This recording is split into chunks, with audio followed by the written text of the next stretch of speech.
तो हमारे act 4 scene 5 and 6 में आगे देखते हैं। तो क्या होता है, जैसे ही जो लेटर्स होता है वो भी फ्रांस से आ जाता है। अब एक बहुत ज़्यादा शोर की आवाज़ें आनी शुरू होती है जो भी महल था उसके अंदर से। तो क्लोडियस अपने गार्ड्स को बुलाता है और वो उनको वार्न करता है कि लेटर्स नाम का जो जेंटलमैन है वो एक कॉमनर्स के मॉब को लेकर आया है। वो इसलिए उनको लेके आया था क्योंकि उसको लगता था कि राजा की मृत्यु के बाद जो उसका पिता था ना, उसका जैसे कि उसके पिता का हक था और उसका पिता नहीं है, तो उसे लग रहा था गद्दी पे उस बैठने का खूब उसका है। तो जो लोग थे वहाँ के वो कह रहे थे कि letters shall be the king, कि अब लेटर्स को ही किंग होना चाहिए। तो इसमें धीरे धीरे जो क्लोडियस होता है वो उसको धीरे धीरे समझाता है कि एक बार मेरी बात भी सुन ले, कि तेरे पिता की मृत्यु का जो है दोषी है वो मैं नहीं हूँ। उसकी बहन ओफिलिया भी वहाँ पर आ जाती है। लेटर्स फिर से गुस्से में आ जाता है तो वो उसको समझाता है कि एक बार मेरी बात ध्यान से सुन ले। वो कहता है कि वो उसको सब कुछ बताता है कि ऐसे ऐसे हुआ है, तेरे भाई की मृत्यु, तुम्हारे पिता की मृत्यु किसने की है। और जो लेटर्स होता है वो एकदम तैयार हो जाता है अपने पिता की मृत्यु का बदला लेने के लिए। अब हम समरी देखेंगे एक्ट 4 सीन 6 की। अब जहाँ महल के एक हिस्से में ये सब हो रहा होता है, ऐसे ही महल के किसी एक हिस्से में जो होरेशियो होता है उसके पास एक लेटर आता है जो कि हैमलेट ने भेजा था। उसमें लिख रखा होता है कि हमारी जो शिप है वो जो पायरेट्स थे उन्होंने उसको कैप्चर कर लिया है और अब मैं डेनमार्क आ रहा हूँ। वो होरेशियो को कहता है कि जो सेलर्स हैं उनको किंग और क्वीन के पास ले जाना, क्योंकि उनके पास उनके लिए भी कोई मैसेज है। तो फिर वो कहता है कि मैं रोजनकर्ट और गिल्स्टन के बारे में भी मेरे पास बहुत कुछ है कहने के लिए। तो जो होरेशियो होता है वो सेलर को किंग और क्वीन के पास ले जाता है और खुद हैमलेट को ढूंढने के लिए निकल जाता है, जो कि उनके जो कंट्री साइड पर ही जो कैसल था उसके पास होती है। अब इसका एनालिसिस देख लेते हैं। तो हमने इसमें देखा कि जो साम्राज्य की रक्षा होती है, जो एक साम्राज्य की हेल्थ होती है और उसकी जो मोरल लेजिटिमेसी होती है, जो मोरल वैल्यूज़ होती है, वो हम देखते हैं क्लोडियस के द्वारा वो करप्ट कर दी गई है। क्योंकि इतने सारे घटना क्या होती है, देखिए जो किंग हैमलेट होता है वो मर गया होता है, ओफिलिया का फादर जो पोलोनियस था वो मर गया होता है, लेटर्स गुस्से में होता है, ओफिलिया पागल सी हो गई होती है, हैमलेट भी एक अलग से दुख में होता है और जो कॉमन पीपल होते हैं वो भी डिस्टर्ब होते हैं। और फिर हम इसमें देखते हैं कि जो हैमलेट होता है वो भी उसने अभी अपने पिता की हत्या का बदला नहीं लिया है। तो जैसे इसमें जो हम फोइल देखते हैं, लेटर्स जो है करेक्ट फोइल है हैमलेट का। फिर इसमें देखिए लेटर्स को भी अपने पिता की मृत्यु का बदला लेना है, हैमलेट को भी अपने पिता की बदला लेना है, और जो 14 ब्रास है वो भी अपने पिता के मृत्यु का बदला लेना चाहता है। तो अब यहाँ पर हमको दो डिफरेंस देखने को मिलते हैं हैमलेट में और लेटर्स में। जो लेटर्स होता है वो ज़्यादा इस चीज़ से कनेक्टेड नहीं होता है मोरल वैल्यू से। वो कह रहा है कि मैं जो हैमलेट है इसका जो गला है ना वो चर्च में ही काट दूंगा। और वहीं दूसरी तरफ हमने देखा था कि जो हैमलेट था जब क्लोडियस प्रेयर कर रहा था तो उसने सोचा कि नहीं, पूजा करते टाइम मैं इसको नहीं मारूंगा। और जो ओफिलिया होती है वो पागल सा थोड़ा बिहेव करती है। हम देखते हैं उसका माइंड देखते हैं कि वो ऑब्सेस्ड है डेथ से, ब्यूटी से, सेक्सुअल डिज़ायर से। अब हम देखेंगे एक्ट 4 सीन 7। तो जो होरेशियो होता है जब वो सेलर से बात कर रहा होता है, तो जो क्लोडियस होता है और जो अब लेटर्स जो कि अब शांत हो गया था उसके साथ पोलोनियस की डेथ को डिस्कस करता है। यानी कि एक तरफ तो होरेशियो सेलर से बात कर रहा है और दूसरी तरफ जो क्लोडियस है वो लेटर से पोलोनियस की डेथ के बारे में बात कर रहा है। तो अब जो क्लोडियस होता है वो जो पोलोनियस का बेटा होता है लेटर्स उसको समझाता है कि क्योंकि जो राजा हैमलेट थे और जो इसकी माँ वो इससे प्यार करते तो अभी तक मैंने इसको कोई सज़ा दी नहीं है, और जो तुम्हारे पिता थे उनको मैंने सीक्रेट तरीके से जो है जो भी क्रियाक्रम होता है वो कर दिया है उनका। इतने में ही राजा जी के पास संदेश, जो क्लोडियस होता है उसके पास संदेश आता है कि जो हैमलेट है वो कल आने वाला है। और ये सुनकर लेटर्स बहुत खुश हो गया क्योंकि वो ये देख के खुश हो गया कि अब उसके जो है रिवेंज लेने में उसको देरी नहीं करनी पड़ेगी। तो अब जो क्लोडियस होता है वो इनडायरेक्ट तरीके से क्लोडियस को तैयार करता है। जो क्लोडियस होता है वो लेटर्स को इनडायरेक्ट तरीके से तैयार करता है अपनी बातों में फंसाकर कि जब हेमलेट आए वो उससे लड़ाई करे। वो उसको कहता है कि हमारे दरबार में एक फ्रेंचमैन आया था जो कि उसने तुमको देखा हुआ है तलवारबाजी करते हुए, और वो बता रहा था तुम बहुत अच्छी तलवारबाजी करते हो, तो तुम अपनी इस तलवारबाजी का जो है फ़ायदा उठाओ, तुम इस तलवार से जो है हेमलेट के ऊपर हमला करना। और वो जो लेटर्स था वो खुद भी राज़ी हो गया अपनी खुद की तलवार पर खून लगाने के लिए, वो खून नहीं, अपनी तलवार पर जहर लगाने के लिए, कि जब हेमलेट आएगा ये उसको उससे मारेगा। और फिर वो बैकअप प्लान भी कर लेते हैं कि अगर जो हेमलेट होता है, अगर मान लीजिए वो जीत गया, तो जो लेटर्स है वो उसको अपने हाथ से गोबलेट देगा शराब का जिसमें कि जहर मिला हुआ होगा।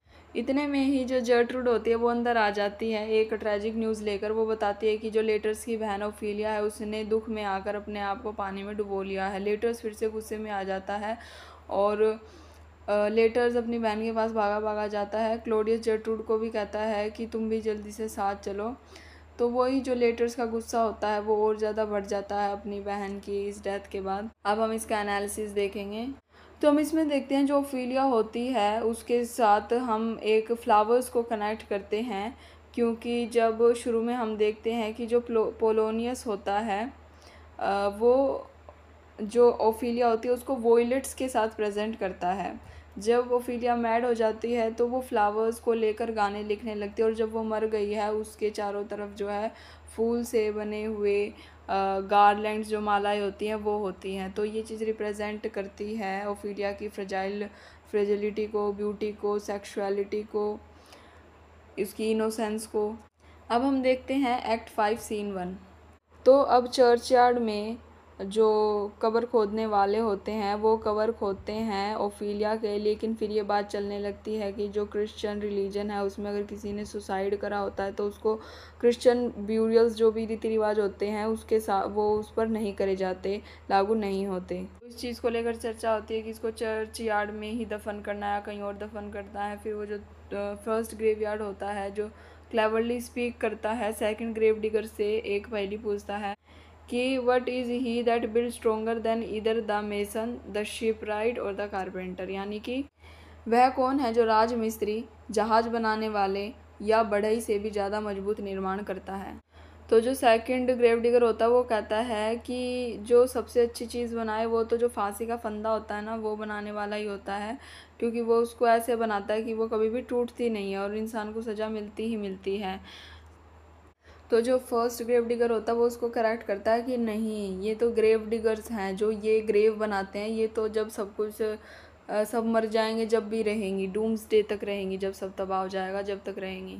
अब हेमलेट और होरेशियो एंटर करते हैं और कुछ दूरी से ग्रेव डिगर्स को कब्र खोदते हुए देखते हैं।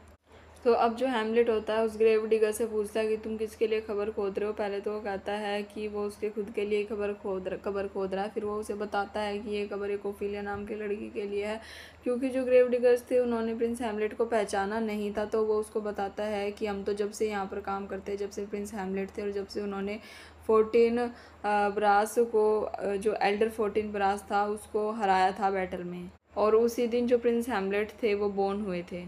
तो वहाँ पे एक स्कल पड़ा था, हेमलेट उसको उठाता है और ग्रेव डिगर उसको बताते हैं कि योरिक का स्कल है। योरिक जो है हेमलेट का जो दरबार था उसमें एक जेस्ट होता है, जो जोकर होता है हंसाता है, उसका था। तो जो हेमलेट होता है वो होरेशियो को बताता है कि जब मैं छोटा था तब से मैं योरिक को जानता हूँ। जैसे उसने स्कल देखा तो वो उसे बताता है कि हर इंसान को आखिर में धूल में मिल ही जाना, चाहे वो अलेक्जेंडर द ग्रेट हो, जूलियस सीजर हो, सबको एक दिन मिट्टी में मिलना ही पड़ेगा। क्योंकि जब हेमलेट वहाँ आ रहा था तो उसने देखा था कि जो क्या कहते हैं वहाँ पे जो ग्रेव डिगर्स हैं वो किसी और के स्कल को यानी लाश को निकाल रहे हैं ताकि वहाँ पर किसी और के लिए जगह बन सके। तो इतने में ही वहाँ पर फ्यूनरल की जो प्रोसेशन थे यानी लोग थे ओफिलिया एंड वहाँ पर ओफिलिया की जो बॉडी को लेकर आ रहे थे वो वहाँ पे आ गए। क्लोडियस आता है, जर्ट्रूड आता है, लेटर्स आता है जो कि मौन कर रहे थे सारे के सारे। और फिर हेमलेट और जो वो हेमलेट होता है सोचता है किसकी बॉडी है यहाँ पर, फिर वो उस बॉडी को देखकर कहीं पर छुप जाते हैं। और जैसे ही उसकी बॉडी को धरती पर रखा जाता है तो जो हेमलेट होता है ओफिलिया की बॉडी को रिकॉग्नाइज कर लेता है। तो ओफिलिया की बॉडी को देखकर सबसे पहले तो जो हैमलेट होता है उसको हैमलेट उसको पहचान लेता है। लेटर जो है वहाँ पे जो पादरी था उस पर गुस्सा करने लगता है कि इसका वैसे ही संस्कार करो जैसे कि नॉर्मल लोग मरते हैं उनका होता है। फिर इतने में ही हैमलेट जो है लेटर्स को आगे पकड़ लेता है और उसको कहता है कि मैं इसके लिए सब कुछ करता, मैं इसके लिए क्रोकोडाइल भी खा सकता था और इसके लिए मैं जिंदा जल जाता। तो इस तरीके की बातें वो कहता है। और फिर जो क्लोडियस होता है कहता है इसका तो दिमाग हैमलेट का जो है थोड़ा ही मैड हो गया है। तो हैमलेट वहाँ से भाग जाता है और किंग लेटर से कहता है कि अभी पेशेंस रखो, अगर तुमको अपना बदला लेना है। तो फिर जो लेटर्स होता है वो अपनी बहन को एक बार और गले लगाता है। तो शेक्सपियर के टाइम पे जो रस्टिक लोग होते थे या फिर जो पीएसेंट होते थे, यानी कि जो नॉर्मल गरीब से लोग होते थे या फिर किसान लोग होते थे, उनको भी क्लाउन ही कहा जाता था। मतलब और उस टाइम ये मतलब नहीं था अगर किसी को क्लाउन कहा जा रहा है तो मतलब वो फनी है या फिर उसने कोई कॉस्ट्यूम पहन रखी है। तो सबकी मौत आएगी। और हैमलेट का एक डायलॉग होता है कि a man may fish with the worm that have eat of a king and eat of the fish that hath fed of that worm. इसका मतलब ये है कि एक लाइफ एंड डेथ के नेचर को इसमें दिखा रखा है कि जो राजा जब मर जाएगा तो उसकी बॉडी को वॉर्म्स खाएंगे और फिर फिश को पकड़ने के लिए उन वॉर्म्स का यूज़ किया जाएगा। यानी वॉर्म्स ने तो राजा को खा लिया और वो खुद किसके मुंह में चले गए, फिश के मुंह में चले गए। तो ये चीज़ दिखाती है एक साइकिल को, नेचुरल साइकिल को, कि सबको एक दिन मिट्टी में मिल जाना है। अब हम देखेंगे एक्ट 5 सीन 2 को। अब एलेसिनोर कैसल में अगले दिन हैमलेट अपने दोस्त होरेशियो को बताता है कि उसके खिलाफ एक साजिश करी गई थी उसको मारने की क्लोडियस के द्वारा, और वो कैसे उस साजिश से बचकर बाहर निकला है, नहीं तो उसका आज इंग्लैंड में ही मर्डर हो गया होता। फिर हैमलेट होरेशियो को बताता है कि रोजनकॉट और गिल्स्टन को एक लेटर दिया गया था। हैमलेट ने उस लेटर को दूसरे लेटर से बदल दिया। उस लेटर में लिखा हुआ था कि हैमलेट की मृत्यु करनी है और ये लेटर जिनके पास से आपको मिलेगा, यानी रोजनकॉट और गिल्स्टन, और इनकी भी मृत्यु करनी है, इनको भी एग्जीक्यूट करना है। फिर वो कहता है कि मुझे गिल्स्टन और रोजनकर्ट के साथ क्या होने वाला था, क्यों मुझे उससे कोई दिक्कत की बात नहीं है, उन्होंने मुझे बिट्रे करा और उन्होंने क्लोडियस का ही साथ दिया। लेकिन वो कहता है कि मुझे लेटर्स के लिए दुख महसूस होता है क्योंकि वो अपने पिता का बदला वैसे ही लेना चाहता है जैसे मैं अपने पिता का बदला लेना चाहता हूँ। वो कहता हैमलेट कहता है कि मुझे अपना एक मिरर इमेज लेटर्स में दिखता है। अब जब ये दोनों बात कर रहे थे तो ओसरिक नाम का फुलिश कोर्टियर वहाँ पर आ जाता है और वो हैमलेट की जो है फ्लेटरी, उसकी चापलूसी करने की कोशिश करता है, उसके मक्खन लगाने की कोशिश करता है और वो एग्री करता है कि जो हैमलेट जो कहेगा वो सब कुछ करेगा और वो खुद का खंडन करता है। सेकंडों में उसकी बात पलट जाती है। पहले तो वो कहता है कि ठंडक महसूस हो रही है, फिर वो कहता है कि गर्मी महसूस हो रही है। फिर वो हैमलेट को बताता है कि जो क्लोडियस है वो लेटर्स को हैमलेट के साथ तलवारबाजी करवाना चाहता है और उन दोनों और जो किंग है उसने लेटर्स के साथ शर्त लगाई है कि हैमलेट ही जीतेगा। और फिर ओसरिक लेटर्स को प्रेज करना शुरू कर देता है। हैमलेट और होरेशियो डिटरमाइन ही नहीं कर पा रहे थे, समझ नहीं पा रहे थे कि जो ओसरिक है वो दरअसल में क्या कहना चाह रहा है। फिर वहाँ पर एक दरबारी आता और वो कहता है हैमलेट को, क्या तुम तैयार हो, किंग और क्वीन तुम्हें वहाँ पर देखना चाहते हैं। होरेशियो ने इस लड़ाई के लिए मना करा लेकिन हैमलेट ने इस फाइट के लिए हाँ करा और उसने कहा कि all's ill here but my heart, but that one must be ready for death since it will come no matter what one may does. वो कहता है कि मौत तो एक दिन आनी ही आनी है, कि मेरे दिल में तो अब सब कुछ ख़राब ही ख़राब है, कोई खुशी तो है नहीं। कोई अपने आप को कितना भी सुरक्षित करने की कोशिश कर ले, डेथ तो उसे एक दिन आनी ही आनी है। तो अब कोर्ट में पहुंचने के बाद जो हैमलेट होता है वो लेटर से कहता है कि हो सके तो मुझे माफ़ कर देना, मैंने ये सब जानबूझ के नहीं करा, ये सिर्फ मेरी जो पागलपंती में ही ये सब हो गया है। जो लेटर्स होता है कि ऐसे तो मैं इस चीज़ को नॉर्मल नहीं जाने दूंगा। वो कहता है कि मुझे भी अपने ओनर के लिए कुछ ना कुछ करना ही पड़ेगा। और वो बीच में ये भी कहता है कि वो उसका जो ऑफ़र है प्यार का उसको एक्सेप्ट करेगा। अब जो है उनकी लड़ाई होने से पहले जो क्लोडियस होता है वो कहता है कि जो भी फर्स्ट स्ट्राइक करेगा उसको ड्रिंक पीना पड़ेगा। तो फर्स्ट स्ट्राइक में हैमलेट जीत जाता है लेकिन वो ड्रिंक पीने से मना कर देता है। फिर उस ड्रिंक को जर्ट्रूड पी रही होती है तो वो उसको कहता है इस ड्रिंक को मत पियो, लेकिन जब वो ये कहने जाता है कि इसमें जहर मिला हुआ है तब तक देर हो चुकी होती है और जो जर्ट्रूड होती है वो उसको पी चुकी होती है। लेटर्स बीच में ये भी हमको कहता दिखाई देता है हैमलेट को कि उसको पॉइज़न देना, कि मतलब ये जो कप में पॉइज़न वगैरह का जो चक्कर चल रहा है ये उसके कंसाइंस के ख़िलाफ़ है। और उसके बाद फिर दोनों जो है अपनी तलवारें बदल लेते हैं और जो हैमलेट होता है वो लेटर्स को वूंड कर देता है। लेटर्स खुद के ही पॉइज़न ब्लेड से जो है उसको पॉइज़न लग जाता है। अब यहाँ पर जब दोनों अपनी जब लेटर्स घायल हो जाता है और जैसे ही और इतने में जर्ट्रूड भी मर जाती है, लेटर्स जो है हैमलेट को कहता है ये सब तलवार में जो पॉइज़न लगा था उसकी वजह से हुआ है और कप में पॉइज़न था इसलिए तुम्हारी माँ भी मर गई। इसी बीच जो वैसे भी हैमलेट भी जख्मी हो ही जाता है, लेकिन उससे पहले लेटर्स मरने को हो जाता है। वो उसको कहता है कि मैं तुम्हें जो है मुक्त करता हूँ, और फिर वो उसे बताता है कि ये शराब में जो तुम्हारा ये क्लोडियस है इसी ने ही सब कुछ मिलाया है। तो इतने ये कहकर लेटर्स मर जाता है और जो हैमलेट होता है वो क्लोडियस को कहता है कि ये जहरीले शरबत को पी। फिर वो जहरीला शरबत पीता है, उसके पीते ही वो उसको स्वॉर्ड होती है जिसमें जहर लगा हुआ होता है उससे मार देता है। फिर वहाँ पे सेना के मार्च होने की आवाज़ सुनाई देती है, गन शॉट्स की आवाज़ सुनाई देती है और उस डिक्लेयर करता है कि फोर्टिनब्रास ने हमला कर दिया है पोलैंड से।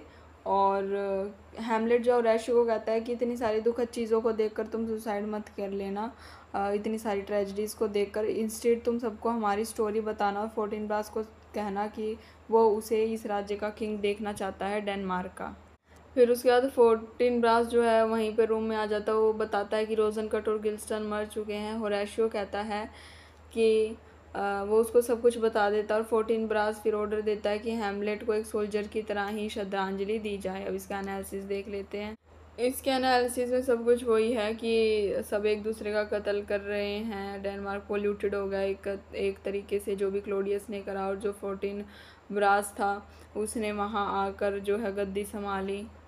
और एक चीज़ ये बताई गई है कि एक तरफ जहाँ पर हैमलेट और लेटर्स अपने जल्दबाजी के डिसीजन लेते गए और गलतफहमी के शिकार होते रहे और एक दूसरे की हत्या के कारण खुद ही बन गए, वहीं पर जो फोर्टिनब्रास था वो रिप्रेजेंट करता है एक स्ट्रॉन्ग विल्ड इंसान को जो कि एक कैपेबल लीडर होता है और जिसके साथ भी दुख चल रहा था लेकिन वो उससे कुछ अचीव करता है।